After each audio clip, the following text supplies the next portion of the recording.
Welcome to the Love on the Go podcast, brought to you by Carolina's Matchmaker. I'm Laurie, and for over 17 years, I've been helping singles find the relationship of their dreams all over the Carolinas. Along the journey, I've met so many amazing professionals and experts from various fields, and I'm excited to introduce them to you. What's my goal? I want to help you look at love and relationships in a new way and to grow in your understanding of how love works. Let's learn together how people have overcome personal obstacles and have found love, first and foremost with themselves. The ultimate goal is realizing that you are worthy and deserving of love. Let's get started. Y'all, we have Sarah Franklin on Love on the Go podcast today. And Sarah, hello, Sarah. Hello. So Sarah, I found on TikTok. This is one of my favorite things about TikTok, and I hope it will never go away. But basically, there was this video floating along, and I'm going to play it for you guys in a minute. And it has like 2.4 million views. And she has a huge following, Sarah Franklin. So check her out on TikTok. And are you also on Instagram and YouTube and all that yeah. too? Mm-hmm. Okay. I'm not on good. YouTube yet, so. All right. Well, you got to throw those shorts or whatever up there. Yeah. But I was so attracted to your video. I'll play it for you guys. But basically, it's all about how her friend saw this guy in a Kroger parking lot, and he looked exactly her type. And so, as friends do, she was like, I'm going to make this happen. And actually, a lot of friends don't do that. So that's what was so remarkable, is she set Sarah up on a date with Kroger Man. A little background on the whole video, and I guess that's really how the algorithms and social media work. I recorded the video for my friends on Snapchat and then posted it on TikTok just because it was a funny story. And then, of course, it blows up. So that is so funny. Well, here's what I'm going to do. I'm going to play it, and then I'm going to also put it in the show notes so people can watch it. So I'm just going to play it right now for you guys to hear it. The other day, I get a text from my BFF. I found your man in the Kroger parking lot. I was like, do tell. Sure enough, sees this man, looks like my type. Watches him help some elderly lady with their shopping cart. So she pops out of her car. Hey, are you single? And he's like, ma'am. She's like, I have this friend. I'm going to show her to you if you're interested. At her, on social media and, whatever. I have y'all know. I went on a date with a man that my BFF found in the Kroger parking lot. Okay, I'm going to stop it here. It is so cute, though. You guys need to watch the whole thing. So the point is that your friend set you up, and that's brilliant. And how did it go? How did the date go? So, she really, he was helping an elderly lady with her cart, and she just hopped out of her car and approached him. It was like, are you single? And he's like, ma'am, showed him my social media, and she just said, if you're interested, message her. Yeah. And so, I reached out to him, and I'm like, I'm so sorry that my friend did that. She does not normally do that. But they really hit it off, and he's really a nice guy. We had a great date. Mm-hmm. He's been single for a really long time, which I think all of us have probably encountered dating in that way. Sure. And so he, we were going to go out on a second date, but then he said, oh, you're too good for me, and kind of went on his way. So, that's fine. It was an experience. Yes. And so that's how I tried to frame it on TikTok. I'm like, everybody, normally no one knows what I'm doing in my dating life except my really close friends, even though, I'm the most oversharing private person on social media. I will share all kinds of things, but people really don't know, my dating life. I really keep that very private. Typically, well, let me jump in here, and let's backtrack a little bit. Tell us how old you are, and sort of what your status is in terms of divorced or single, and kids and all that, and where you live. I'm 33, and I live in Kentucky, and I am a mom to a 9-year-old little boy, and I have been divorced for 5 years. Really, I think my perspective on dating is really funny because I'd only ever dated my ex-husband my whole life. We started dating when I was 19, got divorced when I was 29. So I think I had, a perspective that maybe others don't have, in the sense that I spent a lot of my 20s being married. And I didn't really have that phase of dating until now that I'm 30. And So how are you finding it? Is it like a big grand adventure, or how are you taking it all in? I think there's like kind of phases of my dating life post divorce, where I had no clue what I was doing. I was so naive, so green to the whole process. I mean, online dating, I'd never had a date, so I didn't know. Yeah. So that phase was really messy. But I think now that I've been more in my own, I really, and folks can see that on the TikToks, we talked about the self-love journey, really understanding who I am as a person, because I didn't really know. When I got divorced at 29, I didn't know who I was. My identity was in being a wife and all of that. Let me ask you a question. With online dating, are you online dating right now? Yes. Okay. Are you on the apps? What are you on? So I have tried like Hinge, I've tried Bumble, I've tried Tinder. I did Tinder right after my divorce. The likelihood that I ever download that application is very low. It's not for me.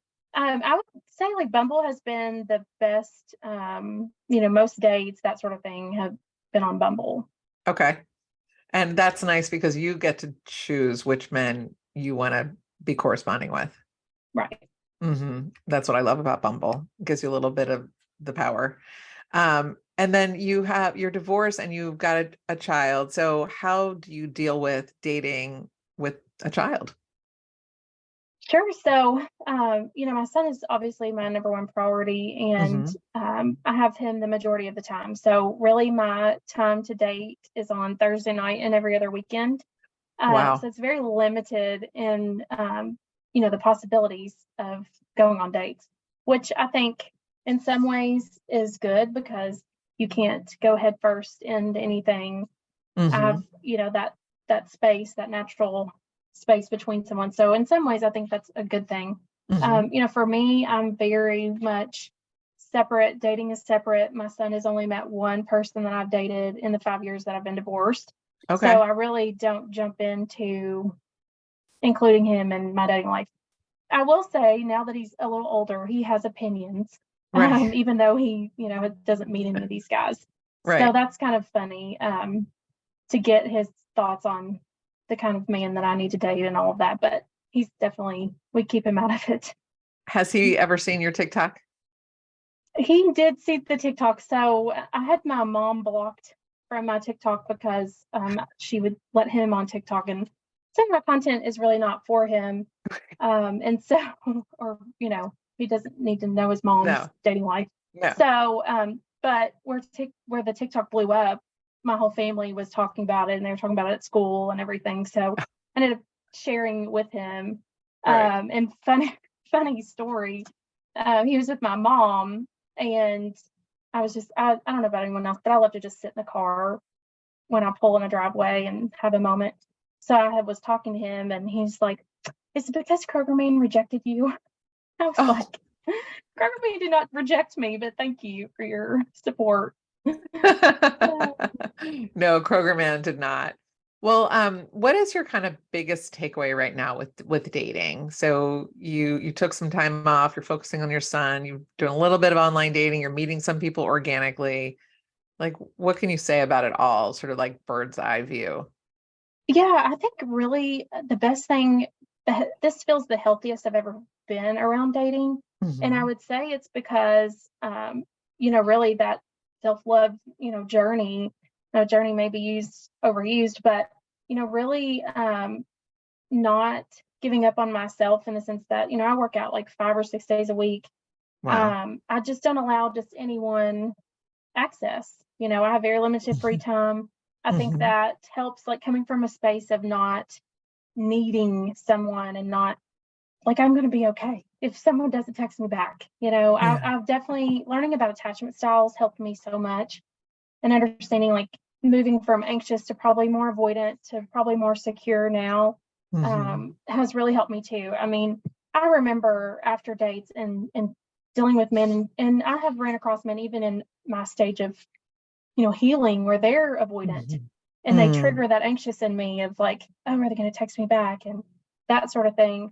And that's not a fun feeling. And I've met men who are anxious. And then I have to educate them because I'm like, I'm not going to be able to provide you the validation that you're going to require as an anxious person. And hopefully have educated them along the way too. But definitely understanding attachment styles has changed the game for me, I would say. So Amir Levine wrote the book Attached. And that's what Sarah's talking about. For those of you that don't know what attachment styles is or are, it's a phenomenal book. It gets a little technical. I've sold so many of those books. I went on TV really? And I talked about that book. I mean, I should be on his payroll. I mean, I'm joking. I haven't sold them, but I've encouraged and influenced people to buy that book. And basically, a secure attachment style is what everybody wants to be with. But unfortunately, the way that we're raised sometimes has an influence on if we're a little anxious or if we're avoidant, depending on a lot of things that happened when we were quite young. And it's not something that you can take away, but it is something that you can be aware of. And it is something that you can change. And when a person who is avoidant or anxious is in touch with the root of who they are, they can become more comfortable with who they are, and then it's a game changer. So so the key is to find that secure person. So if you were completely secure and you're with an avoidant or an anxious, they might become more secure.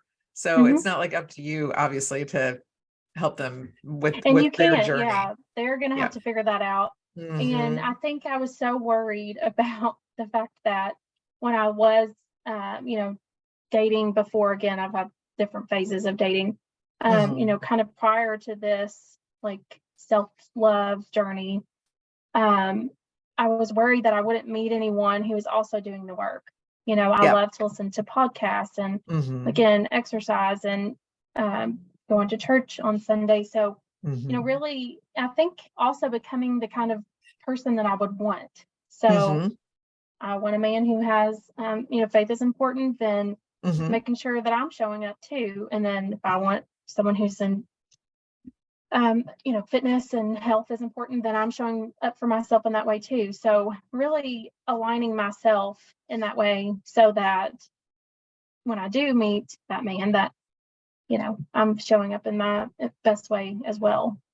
Absolutely. And you're sort of taking your viewers through a massive transformation that you are taking in terms of the exercise and fitness piece and lifestyle. Can you talk a little bit about that?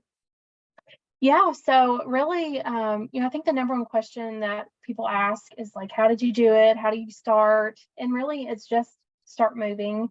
For me, I just started going on walks, and on those walks, I call them hot girl walks. I listen to podcasts, pray. I have notes app that I write down ideas, things that come to me that I, want to remember later. All the way down to like song ideas, and like maybe one day I'll write a song. But anyway, so really it's just like getting moving and setting the habits so that, everyone's like, how do you get the motivation? It's like, I'm not motivated every day, but I am consistent in my routine.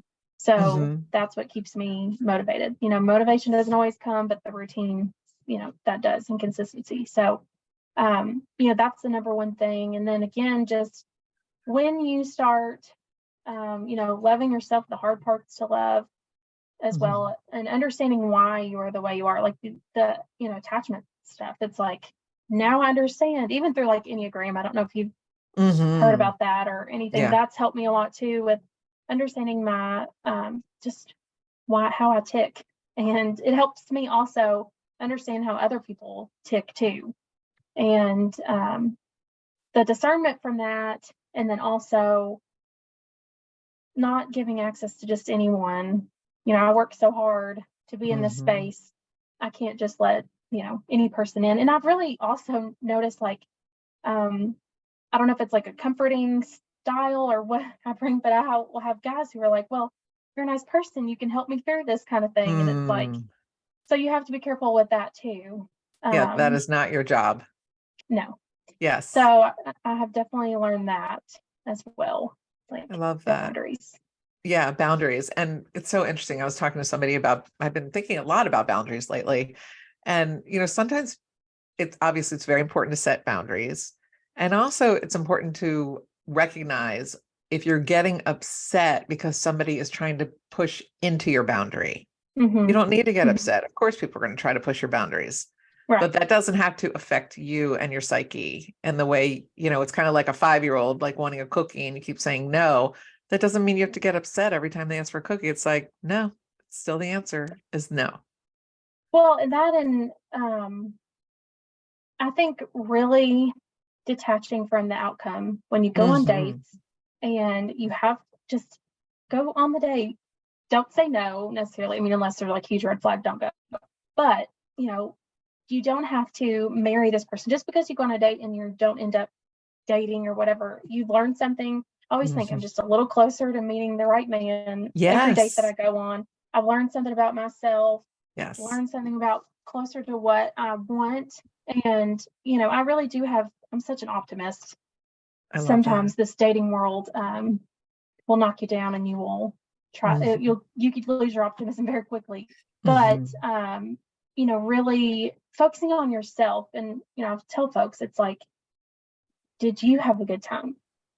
Don't be so concerned making someone else like you. Be yourself. Right. And when you are yourself, like you open up the other person to have the space to be themselves too, which I think is so 100%. Important. So many people, just want to be heard and seen and that sort of thing. So if you get that space, if you show up, if your authentic self, then they will too. And sometimes that's a good thing, or if it's not for you, that's okay too. So.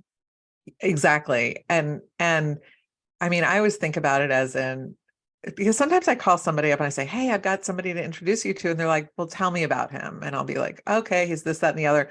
Oh, he's only 5'9". No, I think I'm going to pass. I really need a man who's like at least 5'11". And I'm like, are you kidding me? Here, the matchmaker's calling you up and saying, there's a great guy. He wants a serious relationship.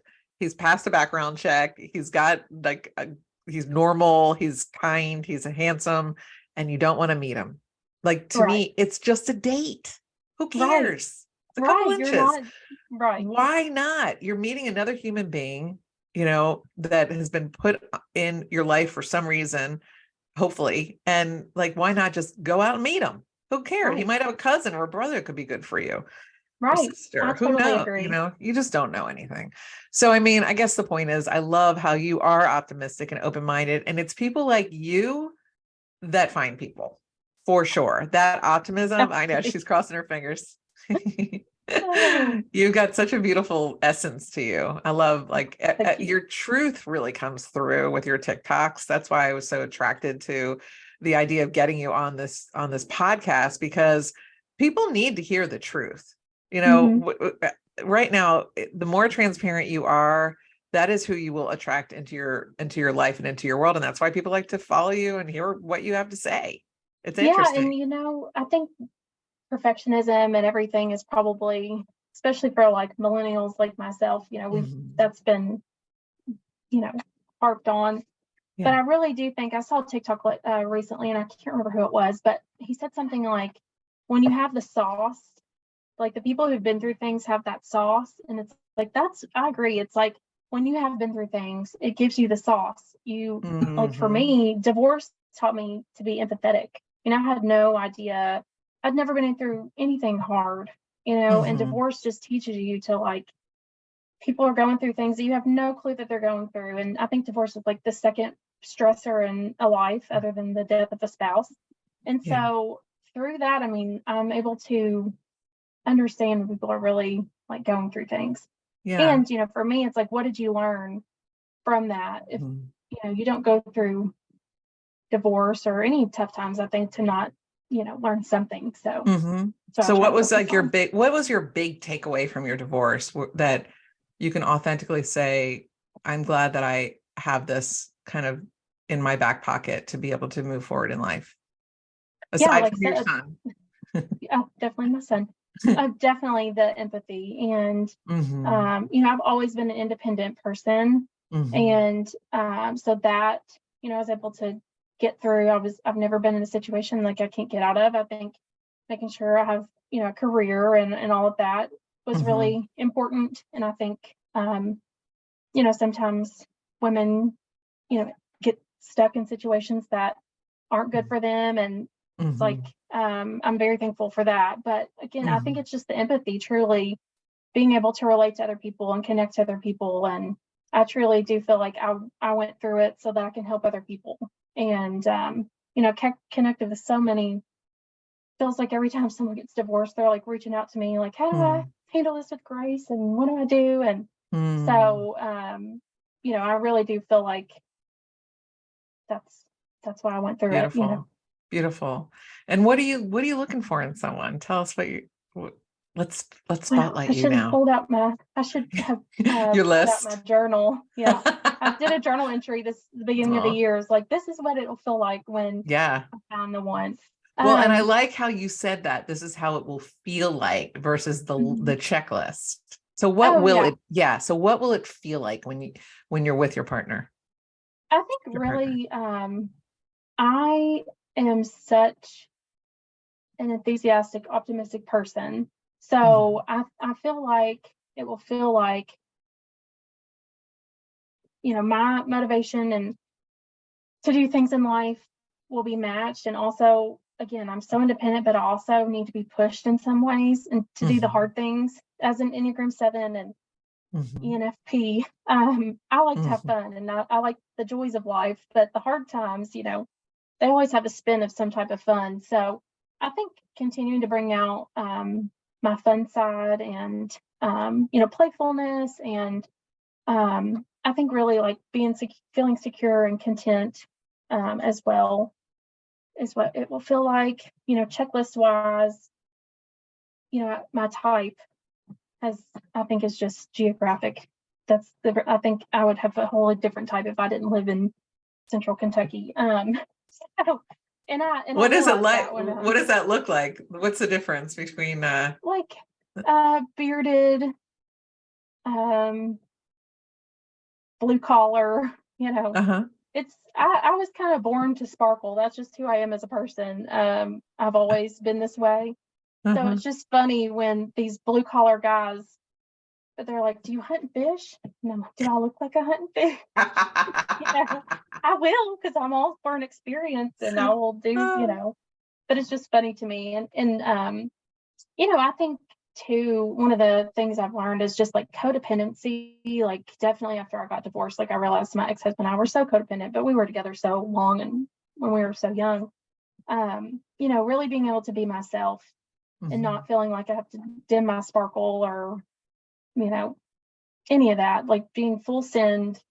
And then, the man I'm with is hyping me up to be all of that, and that's in all the ways, and personality and being motivated in my career. So definitely a man who's not going to slow me down. What kind of work do you do? I'm in association management and public relations, communications. That seems perfect for you. I know all the tests are always like communication. So that's brilliant. And do you find that you are attracted to kind of an intellectual type of guy? My mom said, Sarah Elizabeth, you keep dating these men who are not as smart as you, and then you lose interest. So I don't think I ever, like being candid, identified as like a smart person. Does that make sense? Like I know that I'm smart and all of that, but I've always been the gregarious class clown talker, that sort of thing. So, as I've gotten older, I realized like I do have a lot of depth and these different interests and hobbies and things. And so, yeah, definitely that's high on the list. And someone who has really good sense of humor. Right. Which goes along with intelligence. Yes, I agree. No, you're very, I was just going to say you're very bright, but you also have a fun persona that you'll throw on for TikTok and whatnot. And that's why I'm kind of glad we did a little discovery here, because you do have like a serious side and also you're very centered and very grounded. Thank you. And you have so much to offer someone. I'm excited. So if anybody is open to dating in central Kentucky from the Carolinas, reach out to me. But I will tell you, her name's Sarah Franklin, and you can find her. Tell the audience all of your handles. Oh, let's see. My TikTok is Sarah Franklin KY, which everyone always thinks that's Franklin, Kentucky, but that's just my last name. And then it's the same on Instagram, Sarah Franklin _KY. Okay, I'll put that in the show notes so they can follow you. And you're awesome, so dynamic. Do you have a special charity that I could also throw out there for you? Oh, well, Alzheimer's is my grandfather had Alzheimer's, so my son and I have done the walks and everything, or Great Dane Rescues. Great Dane Rescues. Oh, Mm-hmm. Okay, good. I love both of those charities. Well, we'll put those in the show notes too. Sarah, it has been a pleasure. Thank you so much. I know that we will stay in touch, and best of luck. We'll look forward to following you some more. That's great. Thank you all. Thank you. Thanks for listening to Love on the Go. I hope you join us on our next episode. You can make sure to know when it is by following us wherever you listen to podcasts. Also, if you enjoyed it, it'd be great if you left us a review. I'd appreciate it. In the meantime, to learn more about me and how my team can help you, visit carolinasmatchmaker.com. Until next time.